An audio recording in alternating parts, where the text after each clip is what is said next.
Hello friends, welcome to தமிழன் info. நான் உங்கள் ஆனந்த். இன்றைக்கி ரொம்ப ஒரு செம்மையான டாபிக் பற்றி தான் பார்க்க போகிறோம்.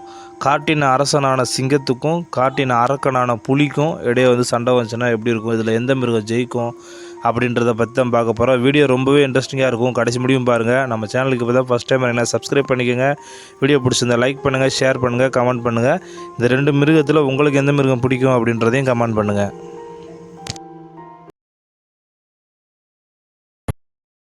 உன் வாழ்க்கை அவ்வளவுதான் இந்த உலகம் உங்ககிட்ட சொல்லும் போது உன் வாழ்க்கை உன் கையில தான் உங்க அறிவு சொல்றது உங்களுக்கு கேட்கலையா?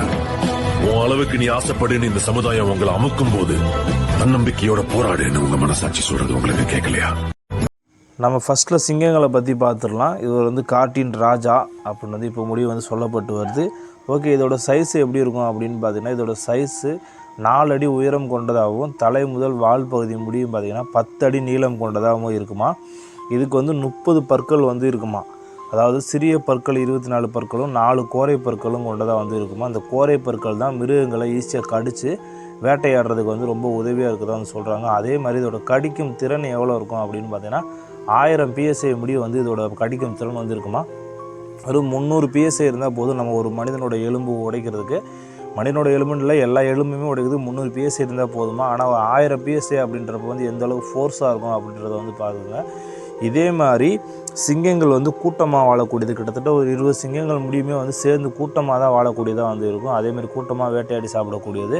புலிகள் அந்த மாதிரி கிடையாது. புலிகளுக்கு இதுக்கு ரொம்ப வேறுபாடெல்லாம் இருக்குது. ஒரு சில விஷயங்கள் தான் வேறுபாடாக இருக்கும். சைஸ் இதெல்லாமே ஈவனாக தான் இருக்கும். ஒரு சில விஷயங்கள் சின்ன சின்னதாக வேறுபாடாக இருக்கும்.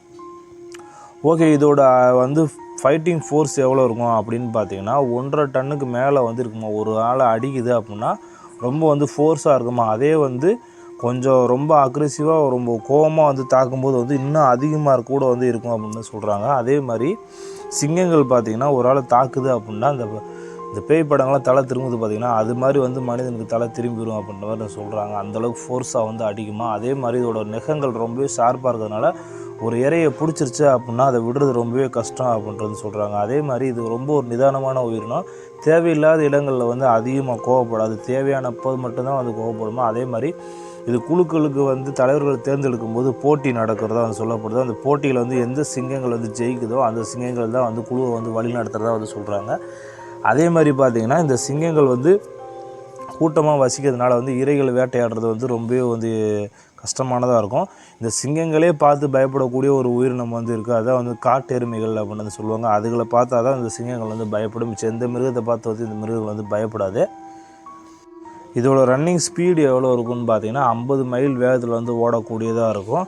இதோட எடை எவ்வளோ இருக்கும் அப்படின்னு பார்த்தீங்கன்னா 200 கிலோ. அதாவது நார்மல் சிங்கங்கள் 200 கிலோ முடி எடை போடக்கூடியதாக இருக்கும். அதே மாதிரி பார்பேரியன் சிங்கங்கள் கிட்டத்தட்ட 250 கிலோ முடி எடை போடக்கூடியதாக இருக்குமா. அதே மாதிரி இதோட ஆயுட்காலம் அப்படின்னு பார்த்தோம்னா 10 to 16 ஆண்டுகள் முடி இருக்கும். இது புலியோட கம்பேர் பண்ணுவது கொஞ்சம் அதிகம்தான். நம்ம அடுத்ததாக பார்க்க போகிறது காட்டின் அரக்கன், அதாவது புலிகளை பற்றி பார்க்க போகிறோம். பார்க்குறதுக்கு ஒரு வித்தியாசமான தோற்றம் கொண்டதாக இருக்கிறது இந்த புலிகள் தான். ஒரு பழுப்பு நிறத்தில் கருப்பு நிற கோடுகள் கொண்டதாக வந்திருக்கும். வேர்ல்டு பிக்கஸ்ட் கேட் அப்படின்னு சொல்லிட்டு முதல் இடத்துல இருக்கிறது நம்மால் தான். இதோட அக்ரெசிவுமே ரொம்ப அதிகமாக இருக்கும். இது எந்த நேரமே கோபமாக இருக்கக்கூடிய ஒரு உயிரினம் அப்படின்னு சொல்லலாம். சைஸ் இதெல்லாம் கம்பேர் பண்ணும்போது சிங்கத்தை விட இதுவுமே ஈவன் தான். சிங்கத்தை விட கொஞ்சம் முன்ன பின்ன இருக்கலாம். இதோட ஹைட்டுமே பார்த்திங்கன்னா 4 அடி உயரம் கொண்டதாகவும் தலை முதல் வால் வரை பார்த்திங்கன்னா இப்போ 7 to 10 அடி நீளம் கொண்டதாக தான் இருக்கும். ஒரு சில புலிகளுக்கு வேறுபடலாம். அதே மாதிரி இதோட கடிக்கும் திறன் எவ்வளோ இருக்கும் அப்படின்னு பார்த்தீங்கன்னா இதோட கடிக்கும் திறனுமே 1000 PSI தான். இதோட ரன்னிங் ஸ்பீடு அப்படின்னு பார்த்தீங்கன்னா சிங்கத்தை விட ரன்னிங் ஸ்பீடு கொஞ்சம் அதிகமாக இருக்குது. இது 55 மைல்ஸ் பர் ஹவரில் ஓடக்கூடியது. இரைகளை துரத்தி வேட்டையாடக்கூடியதாக இருக்கும். இது நல்லாவே மரம் ஏறக்கூடிய ஒரு உயிரினம். அதே மாதிரி இந்த உயிரினம் பார்த்திங்கன்னா தனியாக தான் வசிக்கக்கூடியது. கூட்டங்களாக வசிக்காது. இனப்பெருக்க காலங்களை தவிர்த்து மிச்ச நேரங்களில் கூட்டமாக வசிக்காது. தனித்திருந்து தனியாக தான் வேட்டையாடி சாப்பிடும்.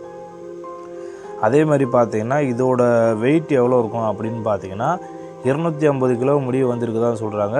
இன்னும் ஒரு சில புலிகள்லாம் பார்த்திங்கன்னா இந்த சைபீரியன் டைகர் அப்படின்னு சொல்ல போகிற டைகர்லாம் பார்த்திங்கன்னா கிட்டத்தட்ட 300 கிலோ முடிவு எடை போடக்கூடியதாக இருக்குமா. அதே மாதிரி இதோட ரன்னிங் ஸ்பீடுமே இந்த வெயிட்டுக்கு ரொம்பவே அதிகம் அப்படியே சொல்லலாம். இதுக்குமே சிங்கத்துக்கு இருக்க மாதிரி 30 பற்கள் இருக்குமா. அது கோரை பற்கள் மட்டும் பார்த்திங்கன்னா சிங்கத்தை விட 2 இன்ச்சு பெருசாக இருக்க மாதிரி சொல்கிறாங்க. அதே மாதிரி இதோட அட்டாக்கிங் ஃபோர்ஸ் சிங்கத்தை விட 3 மடங்கு அதிகமாக இருக்கும் அப்படின்ற மாதிரி சொல்கிறாங்க. அதிகமாக இருக்கும்னா இப்போ சிங்கத்தை அடிச்சிச்சு அப்படின்னா வந்து தலை திரும்பது செய்யும். புலி அடிக்குது அப்படின்னா தலை துண்டாக போயிடும் அப்படின்ற மாதிரி இது சொல்கிறாங்க. அந்த அளவுக்கு ஃபோர்ஸாக வந்து அடிக்குமா. அதே மாதிரி தனித்து இருக்கிறதுனால தான் வந்து எந்த நேரமே வந்து கோபமாக இருக்கக்கூடிய உயிரினமாக வந்துருக்கு. அதே மாதிரி இதோட ஆயுட்காலம் பார்த்திங்கன்னா 15 ஆண்டுகள் முடிய வந்து உயிரோடு இருக்குமா. எனக்கு தெரிஞ்சு சிங்கத்துக்கும் புலிக்குமே வந்து சண்டை வருது அப்படின்னு கேட்டிங்கன்னா புலிகள் ஜெயிக்கிறதுக்கு அதிக வாய்ப்பு இருக்குது அப்படின்னு தான் நான் சொல்லுவேன். ஏன்னு கேட்டிங்கன்னா இதோட வெயிட்டும் அதிகம், அதே மாதிரி அட்டாக்கிங் ஃபோர்ஸுமே வந்து சிங்கத்தை விட இது 3 மடங்கு அதிகமாக இருக்கிறதுனால இது ஜெயிக்கிறதுக்கு அதிக வாய்ப்பு இருக்குது அப்படின்னு தான் வந்து நான் சொல்லுவேன்.